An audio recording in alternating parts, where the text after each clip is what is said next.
الحمد للہ رب العالمین والصلاة والسلام علی رسولہ الکریم اما بعد فاعوذ باللہ من الشیطان الرجیم بسم اللہ الرحمن الرحیم وعن معاذ بن جبل ان النبی صلی اللہ علیہ وسلم بعثه الى اليمن فامره ان یاخذ من كل 30 بقرة طبیعا او طبیعة ومن كل 40 مسنة۔ آج کے درس کے اندر جو ہے گئیوں کی زکوٰۃ کے بارے میں بیان ہوگا۔ حضرت معاذ بن جبل رضی اللہ تعالیٰ عنہ کہتے ہیں کہ اللہ کے نبی صلی اللہ علیہ وسلم نے جب ان کو یمن کی طرف بھیجا تو ان کو یہ حکم دیا کہ وہ ہر 30 گئیوں میں ایک طبیعہ یا ایک طبیعہ مونس لیں۔ طبیعہ کہتے ہیں ایسے گائے کا بچہ جس نے 1 سال مکمل کر لیا ہو، یعنی کہ اگر 30 گئیاں ہیں تو 1 سال کا بچھڑا یا بچھڑے یعنی کہ مذکر و مؤنث میں سے ایک چیز دینی ہے۔ ومن کل 40 مسنۃ، اور فرمایا کہ ہر 40 گئیوں میں ایک مسنہ یعنی کہ 2 دانتا، جس کو ہم دانتا کہتے ہیں، وہ دینا ہے۔ اکثر جو ہے یہ 2 سال کا جو ہے یہ اس کے آگے کے 2 دان نکل جاتے ہیں اکثر۔ ومن کل حالم دینارا، اور فرمایا کہ ہر بالغ شخص سے 1 دینار لینا ہے۔ او ادلہ معافریہ، اور فرمایا یا اس کے برابر معافری کپڑا لینا ہے۔ یہ روایت جو ہے خمسہ یعنی کہ سنن اربع، یہ ترمذی، نسائی، ابن ماجہ اور جامع ابو داود اور اسی طرح مسند احمد، ان 5 کتب حدیث کے اندر ہے۔ کہتے ہیں واللفظ لاحمد، یہاں پر جو الفاظ لائے ہیں حافظ ابن حجر وہ مسند احمد کے لائے ہیں۔ وحسنہ ترمذی، اور امام حسن ترمذی نے اس کو حسن قرار دیا ہے۔ واشارہ الی اختلاف فی وصلہ، اور انہوں نے اشارہ بھی کیا اس کے موصول ہونے کی طرف کہ یہ جو ہے موصول ہے، مقطوع نہیں ہے۔ وصححہ ابن حبان، کہتے ہیں کہ ابن حبان نے اس کو صحیح قرار دیا اور امام حاکم نے۔ یہ جو روایت ہے اس کے اندر 2 چیزیں بیان ہوئی ہیں، ایک تو زکوٰۃ کا مسئلہ ہے، دوسرا جزیے کا مسئلہ ہے۔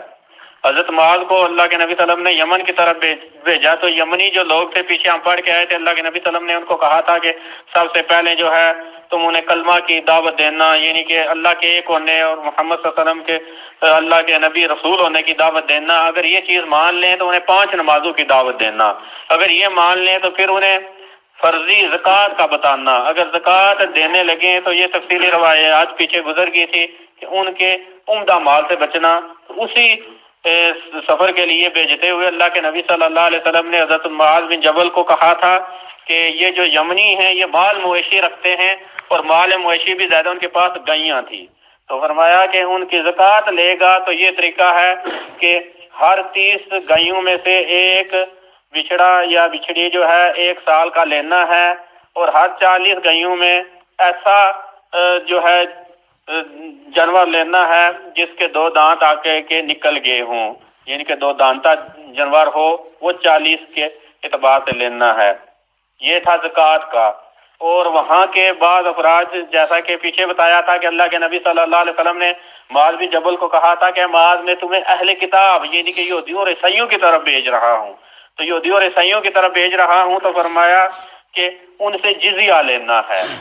جزیہ یعنی کہ جو اسلام قبول کر لیں، جو کلمے کو اوپر اقرار کر لیں، نمازیں پڑھیں، زکوٰۃ دینے لگے تو ان سے زکوٰۃ لی جائے گی، لیکن جو اسلام قبول نہ کریں بلکہ جزیہ دے کے امن کے ساتھ رہنا چاہیں تو ان سے جزیہ لینا ہے۔ تو جزیہ کتنا لینا ہے؟ فرمایا کہ ہر بالغ سے 1 دینار جزیہ لینا ہے، یا فرمایا کہ اگر دینار نہیں تو ادلہ معافریہ، یا فرمایا کہ معافری کپڑا لینا ہے۔ یہ اصل میں یمن میں ایک معافر جگہ تھی، وہاں پر بنتا تھا کپڑا۔ فرمایا کہ 1 دینار دے دیں یا 1 دینار کی قیمت کا کپڑا دے دیں، یعنی کہ وہ جزیے کے طور پر دیں گے۔ تو جزیہ مسلمانوں کا کافروں سے لینا، یہ صحیح روایات سے ثابت ہے کہ کافر سے جزیہ لیا جائے گا۔ اگر کافر اسلام قبول نہیں کرتا، کافر چاہے کسی قسم کا، یہودی، عیسائی، ہندو، جو سکھ ہے، اس سے جزیہ لیا جائے گا۔ تو یہاں پر تو جزیہ کے بجائے یعنی کہ ٹیکس ہوتا ہے ایک طرح کا جزیہ، تو یہاں پر جو ہے ہمارے ملک میں تو ان سکھوں کے اوپر سے ٹیکس اٹھائے جا رہے ہیں۔ یہ اسلامی روح سے یہ سارے خلاف شرع جو ہے افعال حکومت کر رہی ہے۔ تو یہ کافروں سے جزیہ لیا جائے گا کہ امن کے ساتھ رہیں، اپنی عبادات کریں، لیکن مسلمانوں کو ٹیکس دے کے مسلمانوں کے متحد نیچے ہو کے رہیں، مسلمانوں سے اوپر سر نہ اٹھائیں۔ یہ ہے کافروں کے لیے کہ وہ جزیہ دیں گے۔ تو یہ دوسرا حکم تھا کہ جزیہ دیں گے، تو جزیہ کی یہ ایک تعین کر دی کہ 1 دینار دیں گے، لیکن یہ وقت کے اعتبار سے تھی۔ یہ ازداجی یہی چیز ہے کہ جزیہ جو ہے وقت کے اعتبار سے اس کی قیمت بدلتی رہتی ہے۔ یہ نہیں ہے کہ اب بھی 1 دینار لیا جائے گا۔ اب جو ہے حاکم شرعی اگر کوئی ہو جزیہ لگانا چاہے تو وہ اپنے اعتبار سے لگائے گا، 1 دینار نہیں، وہ اپنے اعتبار سے اس کے اندر کمی بیشی ہو سکتی ہے۔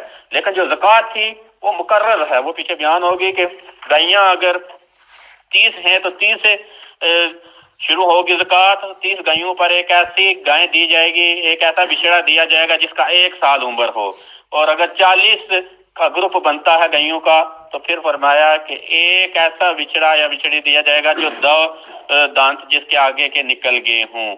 یہ تھا زکوٰۃ۔ زکوٰۃ مقرر ہے، جزیے کے اندر جو ہے وقت کے اعتبار سے جو ہے وہ کمی بیشی ہو تو حاکم وقت کر سکتا ہے۔ لیکن ایک چھوٹی سی آگے سے چیز ہے کہ یہ جو جزیہ ہے جانوروں کا، یہ لیا کہاں پر جائے گا؟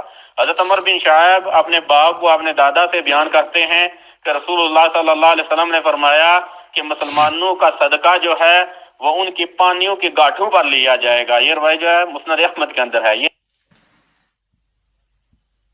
پر لیا جائے گا، یہ روایت جو ہے مسند احمد کے اندر ہے، یعنی کہ جس جگہ پر جانور پانی پینے کے لیے آئیں گے اس جگہ پر زکوٰۃ لینے والا خود جائے گا اور زکوٰۃ لے گا، یعنی کہ جہاں پر جانور اکٹھے ہو کے آتے ہیں، آسانی کے لیے کہا۔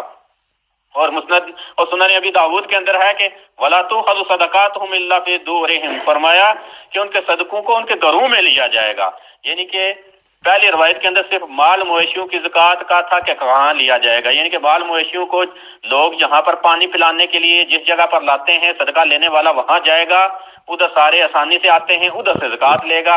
اور باقی جو چیزیں ہیں غلہ ہو گیا یا باقی مال کی، چاندی کی، سونے کی زکوٰۃ، اس کے بارے میں فرمایا کہ ان کے گھروں کے اندر جا کر زکوٰۃ لی جائے گی۔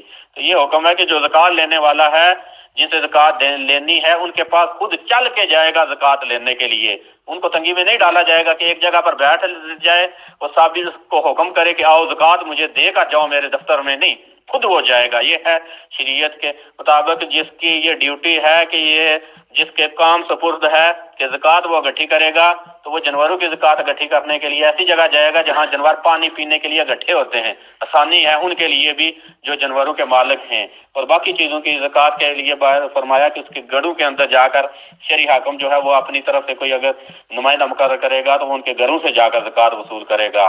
تو آگے جو ہے انشاءاللہ آگے کچھ اور مسائل ہیں زکوٰۃ کے، وہ کل بیان ہوں گے۔ واستغفر اللہ لی ولکم ولسائر المسلمین والمسلمات، آخر دعوانا ان الحمد للہ رب العالمین۔